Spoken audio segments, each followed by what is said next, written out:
right, welcome to the Young Turks. Shane Cooper, Anna Kasparian, back in the studio. Together for the first time in 7 months. Kind of together, she's over there. And your screen, she's over there. Anyways, so excited to be back in the studio. And boy, do we have a wonderful special guest for you guys to mark the occasion. So tonight we got a triple header. Joe Biden later tonight is on CNN. Donald Trump is on NBC. Bernie Sanders on TYT. So Senator Bernie Sanders, welcome back to the Young Turks. Great to be with you, and it's wonderful to see you and Anna together. Thank Congratulations. It's good to see all of us back together again. So Senator Sanders, let me get started because obviously we've got weighty issues here less than 3 weeks before the election and with coronavirus raging. So in fact, the most pressing issue is the bill that is now being considered, the stimulus bill. Some disagreements obviously in Washington about not only what should be in the bill, but Nancy Pelosi's stance to negotiate for a better deal and not yet sign the deal that some folks in Washington are pushing. What's your take on that? Do you think she should hold the line? And have you advised from the Senate side on what you think is the right way to go? Well, Cenk, as you know, Nancy and Schumer have already made major concessions. They have gotten virtually nothing from the Republicans. At a time when millions of people have lost their jobs, people are worried about being evicted, people are having trouble feeding their kids. We need to make sure that every unemployed worker continues to receive that $600 check as a supplement to his or her unemployment. People need that $1,200 check per month. People need health care. We need to adequately fund cities and states who are in the process of laying off hundreds of thousands of workers. So the devil is in the details, but we need a very robust package to protect working people today who are really struggling. So Senator Sanders, you're absolutely right about the devil being in the details. So given what you just stated, Trump is not there yet. McConnell's not anywhere near there yet in terms of the numbers that you just gave. So does that mean that you think Pelosi should hold the line, even if it means going past the election to try to get a better deal? Well, one of the problems that Pelosi has is you're dealing with an erratic and irrational president who says something different every single day. He wanted to go small, he wanted to go big, he wanted to go not at all. But here is a point that is not discussed very much. The Republican caucus has approximately 20 members in the Senate who really don't want to do anything. So McConnell's problem is that if he went big, which he, I think, is not inclined to do, it would become a Democratic bill because almost half of his caucus really wanted to do nothing. But the bottom line is we have got to be as strong as we can in standing up for working families who are probably today, the working class in America, probably in worse shape than any time since the Great Depression. And in the midst of all of that, obviously, in the next 3 weeks, we have to do everything that we can to defeat the most dangerous president in the modern history of this country. And then after Biden is elected, we have to regroup and continue our fight for a progressive agenda that works for working families. Senator Sanders, one more thing about the bill for me. Do you know why McConnell has the position that he has? I understand Pelosi holding out because the Democrats have a tremendous amount of leverage at this point, and they could really demand what they want in the bill. Donald Trump has a tremendous incentive to pass the bill right before the election, but the Republican senators are in a world of trouble according to the polling. So why in the world isn't McConnell agreeing to stimulus? Because he would look like a fool if 20 of his own members voted against them. And then it becomes a Democratic bill. That's the simple truth. He has a number of right-wing folks who believe they have already done too much for the working families of this country. They're busy thinking about how they can give more tax breaks to the rich, how they can end the Affordable Care Act, throw 20 million people off of healthcare, how they can ignore climate change, how they can refuse to raise the minimum wage. They are not thinking about how they can help working families. Senator Sanders, I have one question on Trump's version of the stimulus plan. And one thing that has been frustrating as someone in the media was, just trying to get some straight answers on what the spending is actually going towards. I mean, the media keeps talking about, well, Pelosi wants 2.2 trillion and Trump is offering 1.8 trillion, close enough. But there is concern that Trump could use that appropriated money. Let's say in a, incredible situation where McConnell actually does successfully pass Trump's version. There's some concern that that money could be used as Trump's personal slush fund. Do you have any details on that? Well, Anna, I think your point is well taken. People say 2.2, 1.8, what's the difference? The difference is, in fact, in the details. And I think one of the things that Trump wants, and I have zero doubt would use, is a slush fund to suddenly go out to all of the battleground states already using a lot of money in agriculture to be spending money on farmers around the country whose votes he desperately needs. So you're right, as I understand it, although it's always very unclear when you deal with Trump, because I'm not sure that he knows what he is talking about. So it's hard to know what the White House is referring to. Do you feel that the Democratic Party has done a good job in messaging how Republicans in Congress have basically fought tooth and nail against providing any real economic relief to ordinary Americans? Probably we could have done a better job. The difficulty that I think any senator or congressperson has right now is every day there's so much that is going on. Whether it is COVID, whether it's some other crazy thing that Trump says, it's hard to get the word out. But I do want, apropos your question, to just make a simple point. And that is 5 months ago, that's a long time. 5 months ago, the House of Representatives passed the HEROES Act. It's over $3 trillion. I have some disagreements with that bill, but there is no question but that it is a very strong piece of legislation. And all that Mitch McConnell would have had to do 5 months ago is say, thank you, Nancy, we're gonna discuss it, we're gonna debate it here, let's pass something. He chose to do nothing. And I think what is not clear to the American people is that we have in the Senate the most do-nothing Senate in the modern history of this country. They do nothing but pass the nominations for right-wing judges. We do virtually nothing.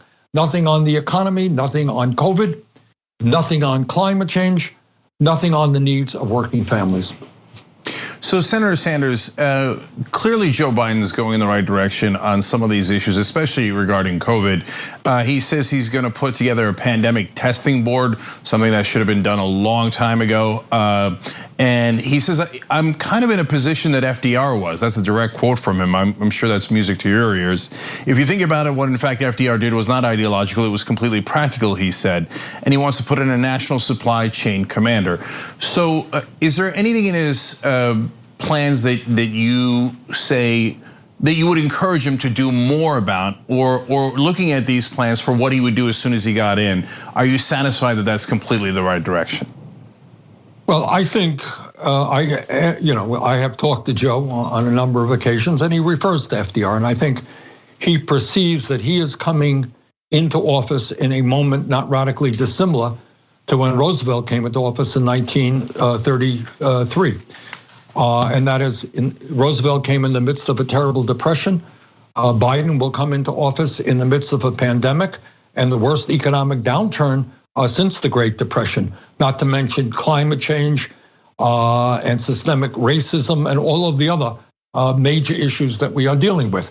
But I hope and believe that whether it's COVID or those other issues, that Biden understands that the American people now desperately need a government which works for them and not just the people on top. Because the crises that we face are so profound, so profound.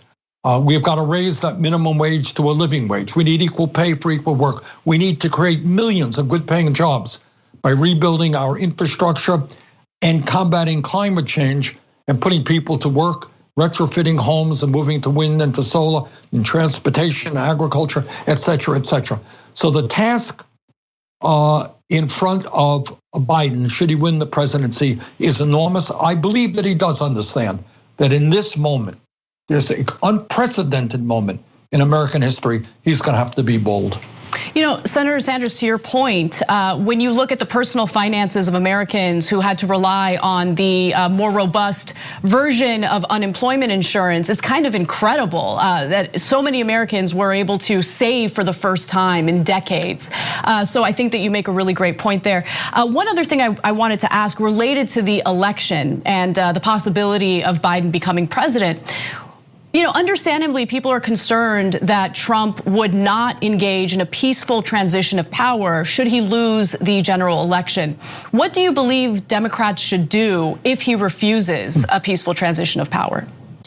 Well, I gave a speech on that about a month ago, and we are working on this very, very hard. And, you know, we are sitting here in the year 2020 talking about something that nobody has ever had to talk about in American history.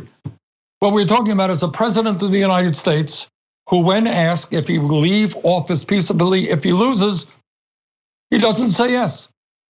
He doesn't say yes. So what we have got to do is prepare for all contingencies.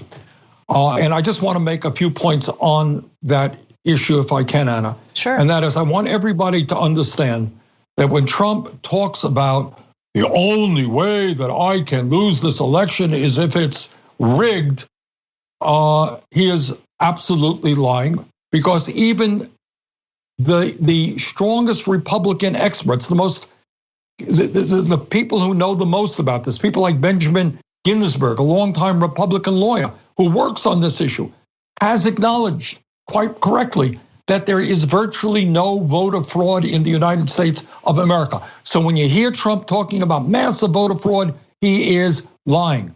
Second of all, sadly, in a number of states, what Republicans have done is made it very difficult for the vote to be counted on election night. Pennsylvania is maybe the major example.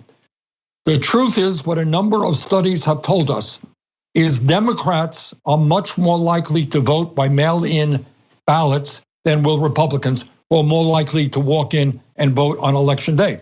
So what does that mean?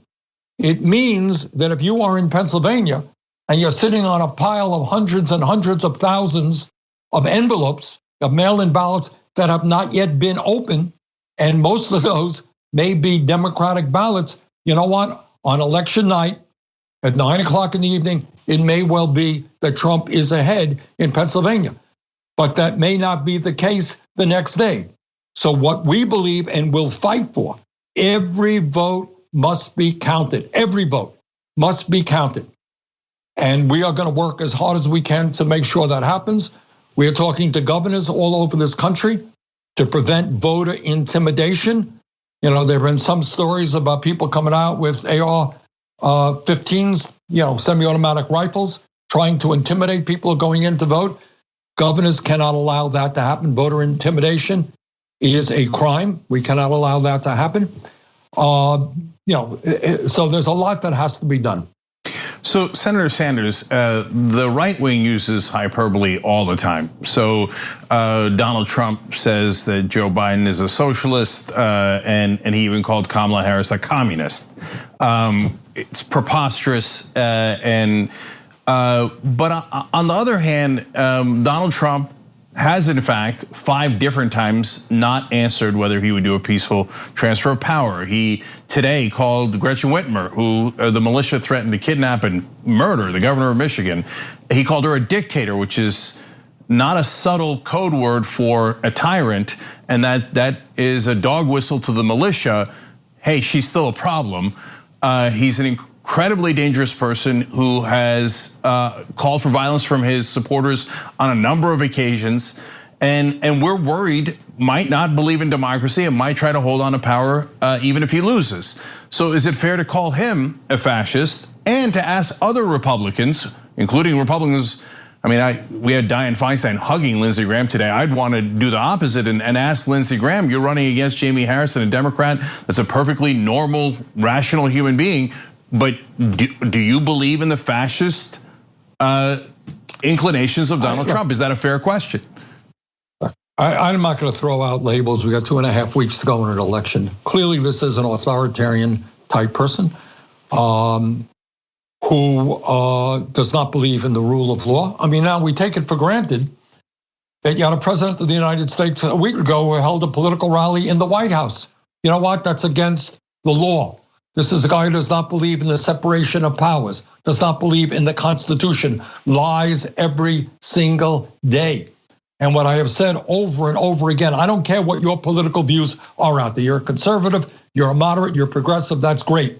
But you got to get rid of this guy as president of the United States because he is undermining American democracy and is insulting the men and women over the years who have put their lives on the line to defend our Constitution and our democracy. That's what we have to focus on in the next 2.5 weeks, defeating Donald Trump. So Senator Sanders, that's clearly the goal here now, and you've helped in every way you can to try to make sure that Trump is defeated and Biden is elected in this context.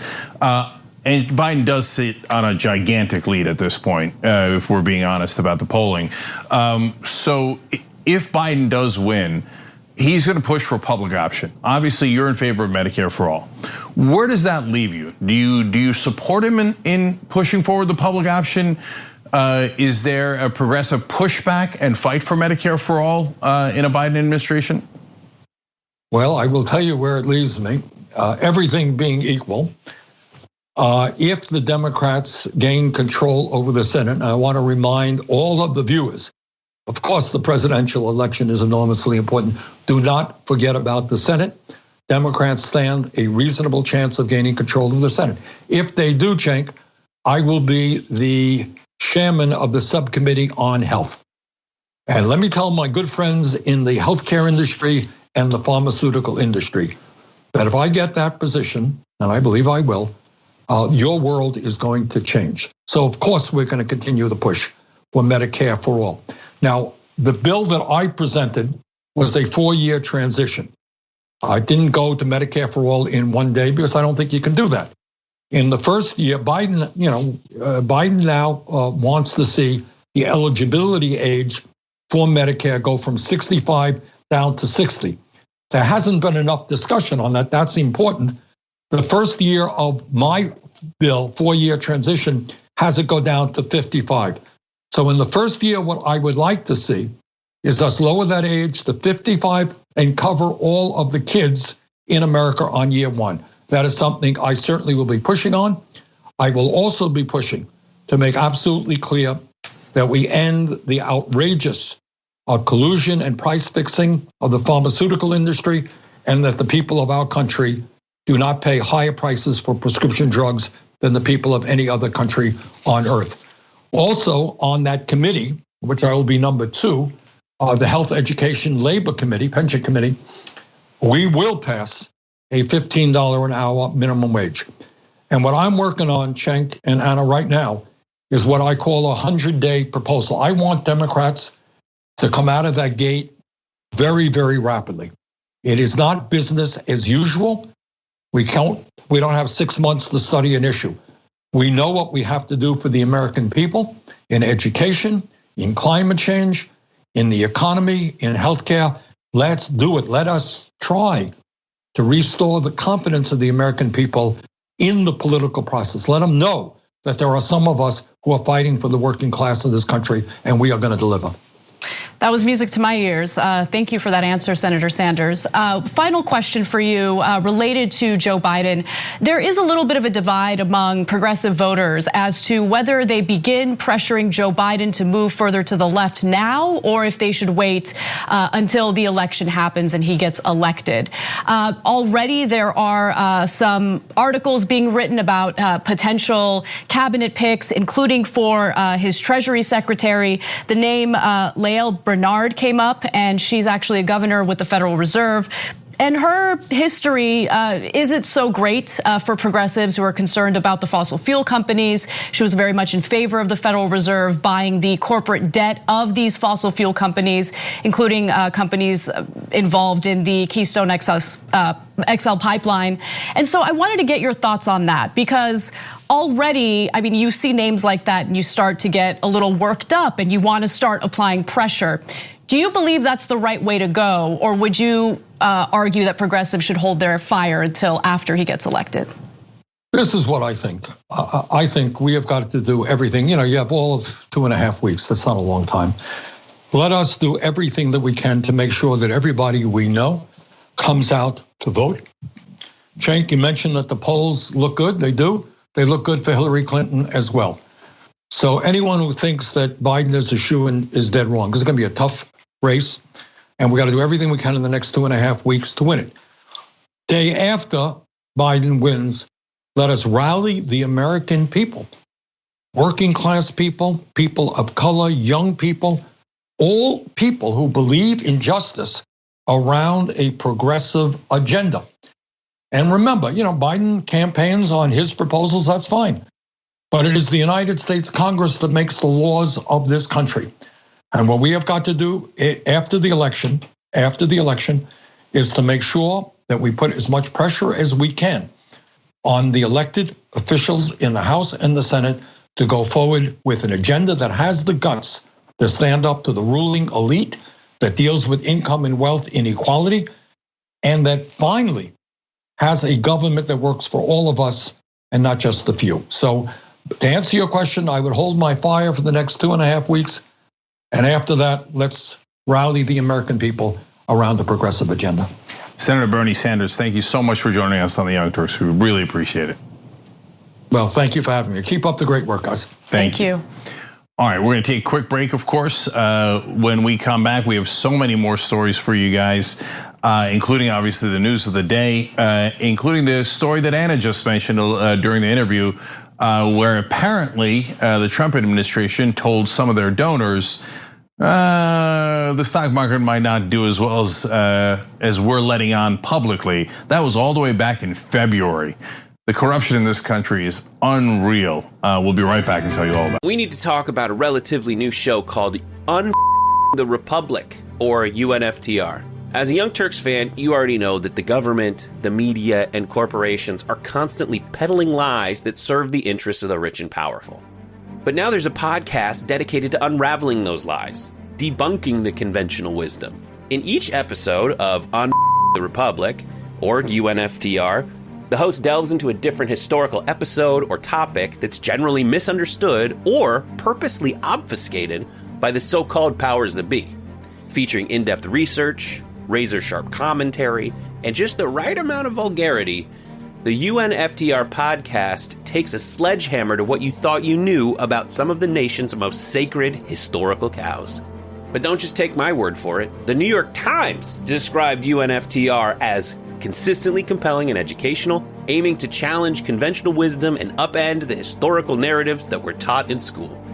For as the great philosopher Yoda once put it, you must unlearn what you have learned. And that's true whether you're in Jedi training or you're uprooting and exposing all the propaganda and disinformation you've been fed over the course of your lifetime.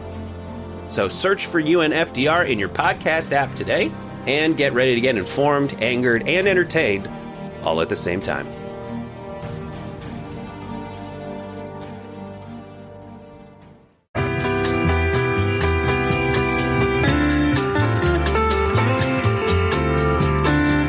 Back on the Young Turks, Cenk and Anna with you guys. And as I always tell you guys, we do this show together with all of you.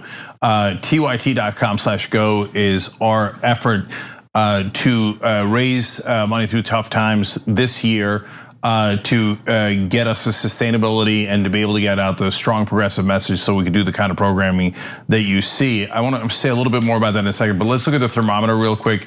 Every month this year, we're trying to reach 200,000, and right now we're at 46,724 halfway through the month, so we are significantly behind. But every dollar counts, and you guys are amazing for helping in the ways that you could.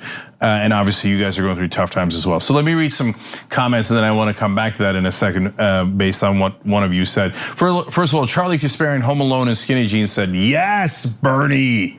That's from the member section. Lady in Redlands, California writes in, "Today I got interviewed for mail-in ballot voting as I was dropping off my ballot. Hey guys, look for the damage report t-shirt front and center, Diane M. Clark." That's awesome. More Dragon Squad, apparently. All right, shop TYT.com. Those shirts are selling like hotcakes, and apparently you're going to see it on TV soon. Mondo Libre says, how nice to see Senator back on TYT. I really needed this. Thank you. We appreciate it. And on YouTube Super Chat, Trill South Digipimp writes in, excellent interview and question him hard to hold him accountable. TYT staying a member now, fight the power. Appreciate it. Vicious C says, Bernie Sanders legend. You and the upcoming progressive leaders that you've inspired give us hope for the future of our democracy. Thank you. I want to tell you a quick story about that. My son got assigned a homework assignment yesterday. It was to write a report on AOC. Guys, that was just 3 years ago that you made that happen. Isn't that amazing? We told you about a woman that nobody had ever heard of in the country, Alexandria Ocasio-Cortez, and some of you guys donated to her, some of you volunteered for her. We showed you her 34 times before she won, more than the rest of the media combined. And now kids are being assigned homework assignments to write about her. Just 3 years ago, we started on that journey together. So that's why we do stuff like tyt.com/go, because this is the progressive lighthouse, and all of us working together make it happen. Speaking of which, last one is from Twitch. We're on all these different platforms. Hottie Meter just gifted 70 subs. I love the community on Twitch, so keep it going. Thank you guys. All right, Anna's up next. All right, well, there's a huge controversial story involving the New York Post, so let's discuss it. There's a big debate about what is and is not acceptable censorship on social media giants like Twitter and Facebook. And at the heart of this story is an article that was written by the New York Post. Now, to be clear, the article is sketchy. I certainly agree with that. But I'm gonna preface this story by saying that I don't believe that the social media giants should have censored this story. I think it's actually created a lot more attention toward the story. And it has to do with Joe Biden. So Facebook and Twitter took unusual steps to limit readership of an article by the New York Post about alleged emails from Joe Biden's son. The social media giants took that action before verifying the contents of the article, in which President Trump's personal attorney, Rudy Giuliani, and his former top advisor, Stephen Bannon, claimed to have obtained and leaked a trove of private materials from Hunter Biden. The leaked documents suggested at one point he gave a Ukrainian executive the opportunity to meet with former Vice President Joe Biden. The Biden campaign said his schedule indicated no such meeting took place. Now, at the heart of this story is basically the New York Post regurgitating the same narrative that we heard from Donald Trump during the time he was being investigated for impeachment. During that time, he claimed that Joe Biden worked unilaterally to fire a Ukrainian prosecutor who was investigating Burisma, which was a fossil fuel company in Ukraine. Apparently, they were accused of wrongdoing, and Viktor Shokin was the prosecutor who was allegedly doing this investigation. The issue is that story is not true. It's just fundamentally false because the international community wanted Viktor Shokin out. It turned out that he was corrupt and was not doing the proper investigation of Burisma. However, I also want to note that, yeah, it looks pretty bad when you have Hunter Biden serving on the board of Burisma while Joe Biden is the vice president. Now, Cenk, I want to open this up to you, and then I'll give the audience some more details about who Viktor Shokin is and what conservatives have said about him in the media. Yeah. So guys, there's two completely different things to be concerned about here. One is the substance of the article. Just right before we went on air, two news stories broke. One is on a far-right message board. Apparently the same story was going around a couple of days before the New York Post published it.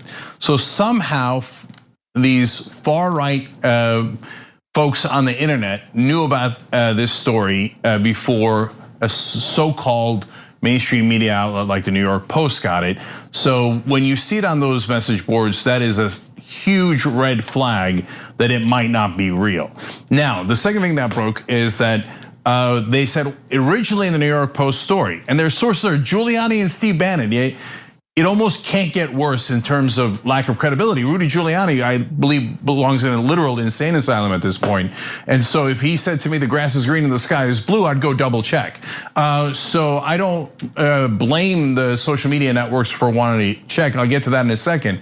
But they said, oh, the laptop was dropped off by someone else, and they just happened to know that it was Hunter Biden's. Now they have officially changed the story, and Giuliani comes out and goes, "Yeah, it was Hunter Biden who dropped it off." Wait a minute. So you were lying in the beginning. So apparently there was good reason to believe that you should urge caution to folks about this story. But at the same time, I understand what Anna's saying, because once you start blocking stories based on, things that are not legitimate, and that's the thing we don't know, right? We got to be fair. We're going to cover all angles. Twitter says, hey, look, we have a policy against publishing anything that was hacked, and it's clearly not their computer. And they retrieved pictures and memorandum from the computer that looks like a hack. That's why we paused it.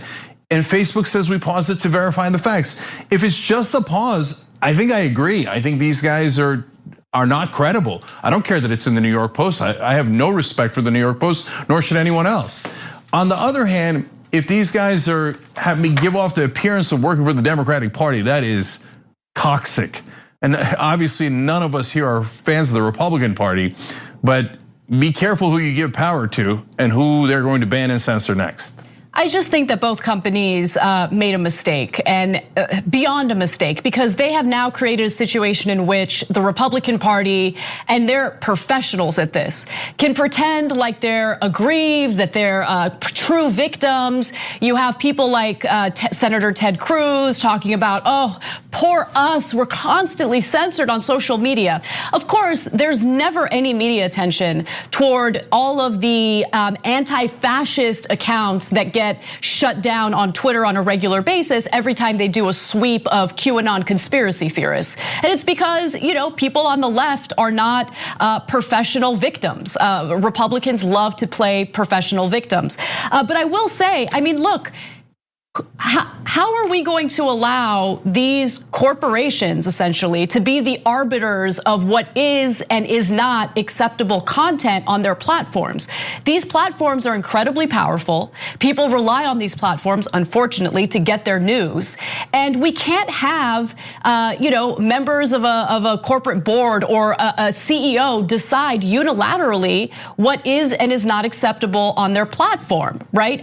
This is part of the reason why you have Democrats who want to break up these companies or find a solution to this, because again, they are too powerful and people do rely on them for news. At the same time, the fact checking is an interesting approach, but remember, Facebook's independent fact checkers includes people from the Daily Caller. I know that that's not going to make me feel comfortable.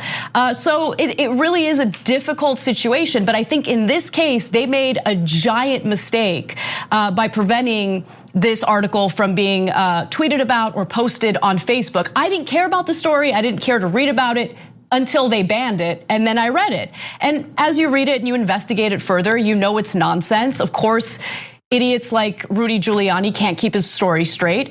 And so how about we fight back with facts and evidence rather than try to censor it, which again draws more attention to it. Yeah, look, I think the main problem here is that Democrats put so much pressure on the social media outlets. And so that's why when a story like this breaks, the perception immediately, and the Republican whining, as Anna's pointing out, the perception then becomes, oh, the social media outlets are banning things based on what the Democratic Party wants. And that's what I'm calling toxic. But the reality is they probably could have handled this better if they were just clearer about it. Jack Dorsey, who started Twitter, said something similar on Twitter, of course, where he said, look, guys, at least we should have put out a better statement explaining why we're doing it. If the first thing I read about it is because Twitter's worried about a hack, I would have thought, well, that makes sense, right? If the first thing I had read about it is Facebook is taking 24 hours to verify the story because of concerns about the sources, That would make sense. By the way, why are people flipping out about this and not just the Republicans? Because New York Post is considered part of the mainstream media. So the rest of the mainstream media goes, hey, we were telling you to ban Trump supporters and progressives later, okay, but we weren't telling you to ban us. So that's why people got touchy about it. And finally, look, to be fair to the social media platforms, it is a super tough balancing act because people are legitimately worried about fake news and it spreads like wildfire on Facebook. That's true, it is, right? And the Russians and all the things that happened in the election. I think the Russians are a really minor part of the story in 2016, but the fake news is a giant part of the story, and that does happen. So people asked them to regulate on that, and there was some logic on that. They did. Now people are concerned they over-regulated a little bit, but they are stuck in the middle. And so there's constantly people yelling at them from all directions saying, regulate, don't regulate, regulate, don't regulate. So if they made an error here in degree, I'm more understanding of that, as long as going forward, when they do something like this, they have a very clear standard and then they apply it evenly, whether it's a mainstream media outlet or not, whether it's Democrats or Republicans, or people challenging both of those parties from the outside.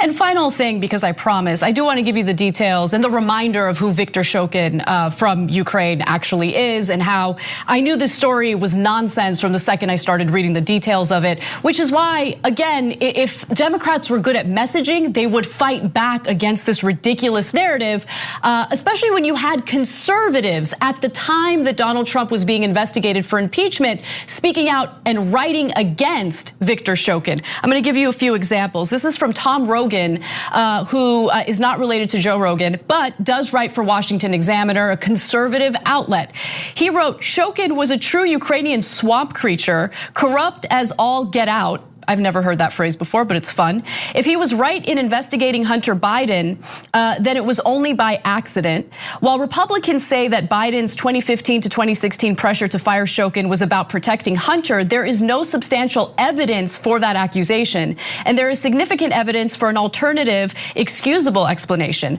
Biden threatened to withhold up to $1 billion in aid from Ukraine unless Shokin was fired because of Shokin's deep corruption. Again, this is a conservative writing this for a conservative outlet last year as the impeachment investigation was ongoing. Acting to protect his allies' financial interests, Shokin prevented effective investigation of corrupt figures. Street protests against the prosecutor were regular, and in February of 2016, Shokin's direct deputy resigned in protest at the prosecutor's office, becoming a hotbed of corruption. Biden was right to push him out. It wouldn't have happened otherwise. Ukrainian corruption is a big problem. And so the Biden campaign can easily cite all of this evidence, right? And look, I think it's rich for Donald Trump and his campaign to use conservative media like the New York Post to accuse Biden of corruption. And again, I do admit that Hunter Biden working on the board of Burisma was awful and it does not look good, and stuff like that shouldn't be happening. However, at the same time, we're talking about a president, Donald Trump, who has literally and transparently fired prosecutors here in the United States, law enforcement officials here in the United States who were investigating him. So he has no leg to stand on. The problem here is that Democrats are too afraid to fight. If they were good at fighting, then they wouldn't need to rely on, any type of censorship in order to prevent these types of stories from coming out. Yeah, so this is an attempt by the Republicans to do whataboutisms. Oh, Trump might have broken dozens of laws, including ones we just found out about in terms of the taxes and campaign finance violations from back in 2016 in lending his own campaign $30 million, but not from him, but from his partner. I mean, it goes on and on. Dozens of legal violations and law breaking by Donald Trump. They go, squirrel, Hunter Biden, son of Joe Biden, might have done something in a laptop we might or might not have found from him or not. This is not anywhere near equivalent. And I want to give the last word to one of our members because I love doing the show with you guys and it's a great point. Eclectic Miscellaneous says, Facebook, Twitter, and YouTube have so much wrong with them, but they're essential now to make sure that voices like TYT are heard. When corporations are deciding what is or isn't truth, should or shouldn't be published, everyone except corporations and the establishment will lose in the long term. Look, I want you guys to remember that, and that's a great point because Before these platforms were around, all we had was the gatekeepers. So NBC, CBS, Fox News, ABC, you name it. And those gatekeepers never, ever let progressives on. So you got to remember that as well. So I don't want to go back to the bad old days where the elites and the establishment decided who had a voice and who didn't. Now, because of those platforms, you guys get to decide who has a voice and not. That's why I love doing it with the members. If you're on YouTube, you could hit the join button below to become a member. Everyone else, you could go to tyt.com/join. And as you can tell, you make this show happen. All right, we got to take a quick break. When we come back, we've got so much more news for you guys, including the story we promised you about yet another problem of corruption in the Trump administration, where they told their donors something they never told you. We'll be right back. At TYT, we frequently talk about all the ways that big tech companies are taking control of our online lives, constantly monitoring us and storing and selling our data. But that doesn't mean we have to let them. It's possible to stay anonymous online and hide your data from the prying eyes of big tech. And one of the best ways is with ExpressVPN. ExpressVPN hides your IP address, making your activity more difficult to trace and sell to advertisers. ExpressVPN also encrypts 100% of your network data to protect you from eavesdroppers and cyber criminals. And it's also easy to install. A single mouse click protects all your devices. But listen, guys, this is important. ExpressVPN is rated #1 by CNET and Wired magazine. So take back control of your life online and secure your data with a top VPN solution available, ExpressVPN. And if you go to expressvpn.com/TYT, you can get 3 extra months for free with this exclusive link just for TYT fans. That's expressvpn.com/TYT. Check it out today.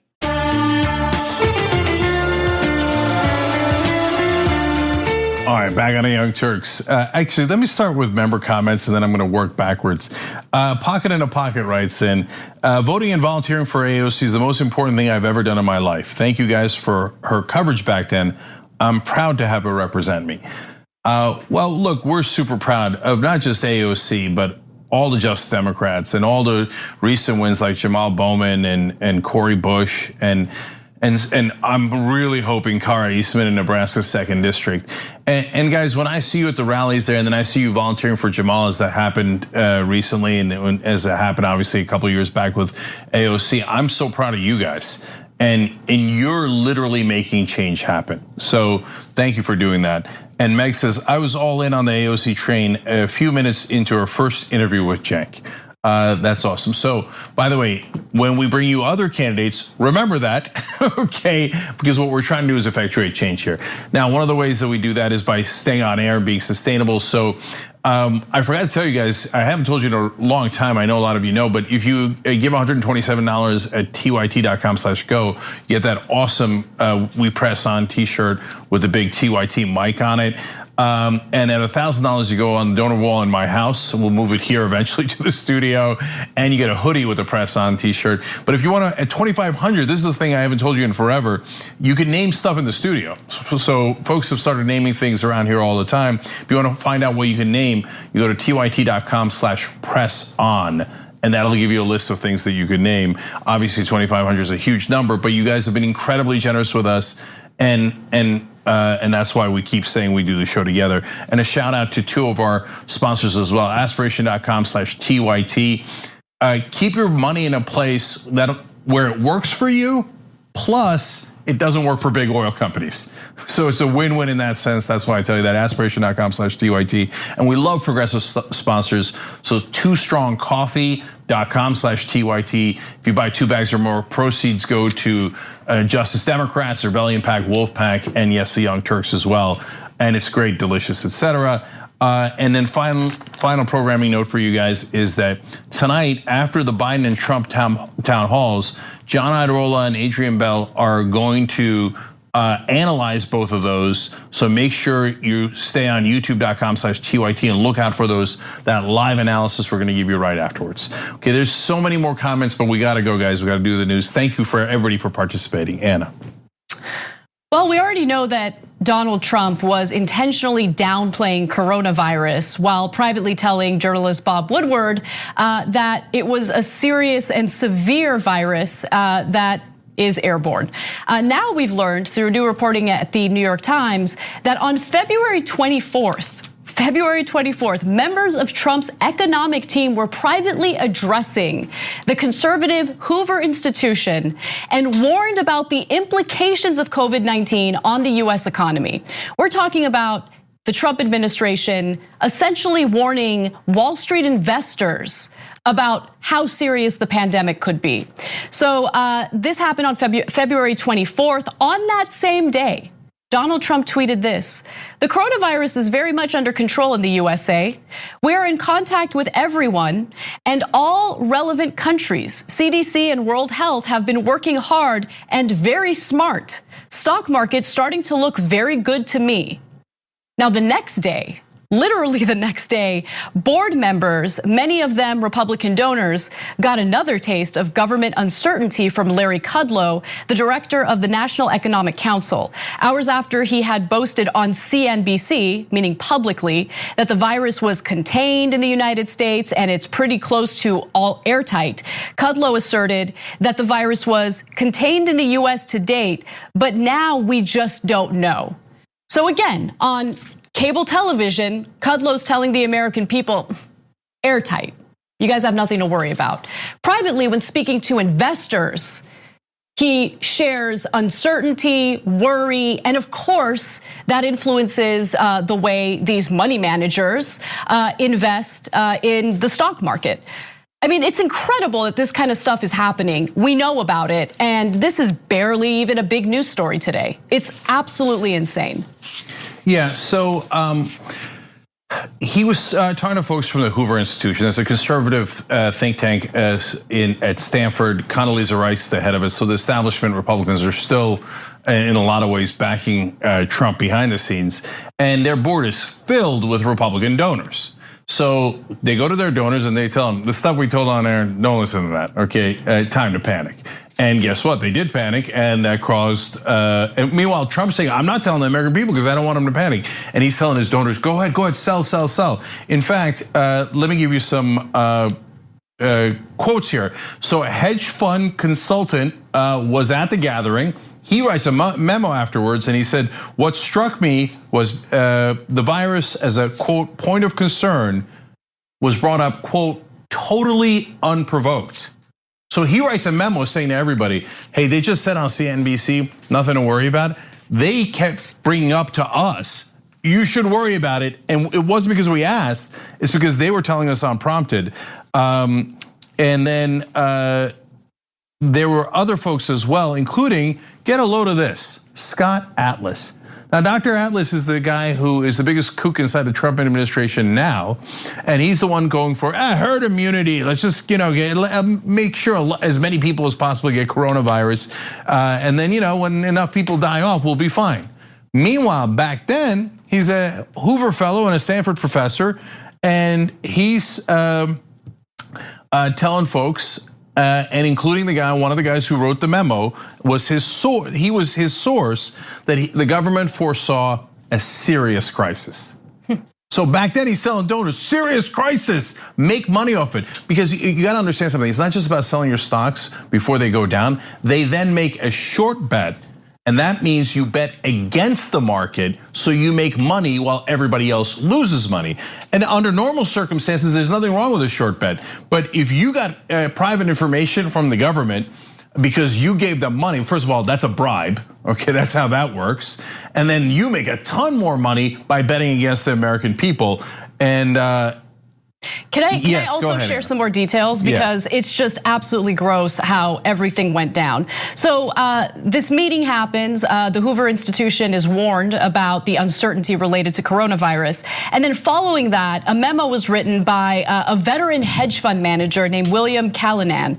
And he apparently emailed money manager David Tepper to say that numerous Trump administration officials, Kudlow, Secretary of State Mike Pompeo, and a economists at the Council of Economic Advisors had given the presentation at the White House on February 24th, expressed a greater degree of alarm about the coronavirus than the administration was saying publicly. On February 23rd, by the way, Peter Navarro, one of Trump's economic advisors, also distributed a memorandum predicting that the virus could affect as many as 100 million Americans and kill up to 2 million of them.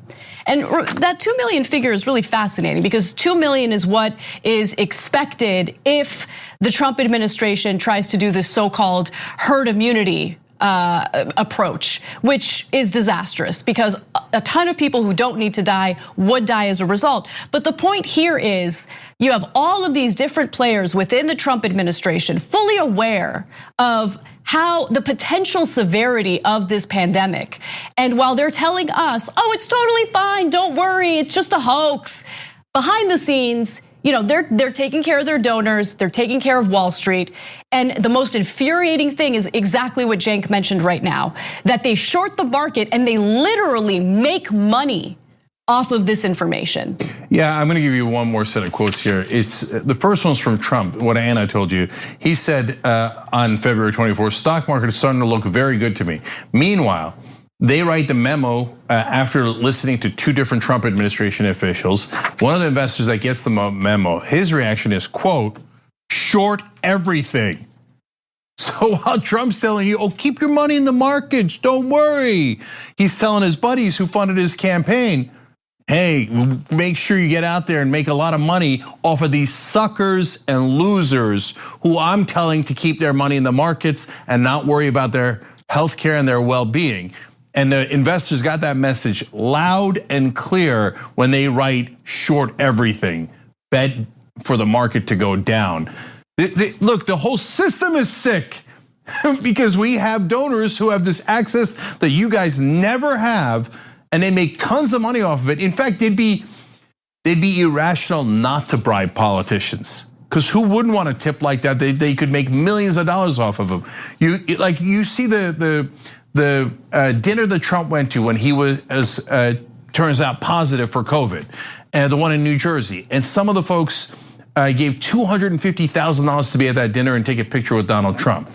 They probably regretted that later because that means they were closer to him. But you think like $250,000 is an unbelievable amount of money. No, hell no, you could easily make a couple of $1 million off a tip like this. So all it is an investment, and it's an investment in corruption. And this, ironically, from the guy who said that he was gonna drain the swamp. So that's the thing, even if you're a Trump fan who wanted to drain the swamp and believed in what he said, it was always a lie. And this is an excellent example of that.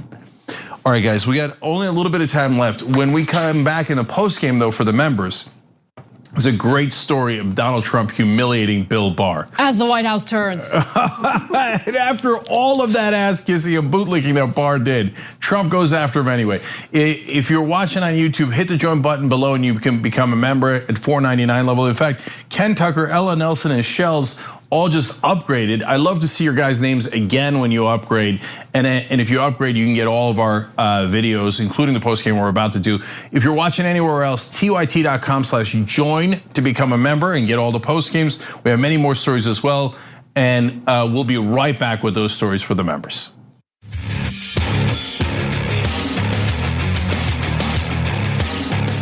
It's a very tricky situation.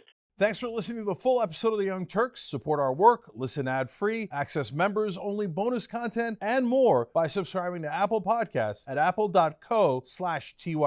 I'm your host, Cenk Uygur, and I'll see you soon.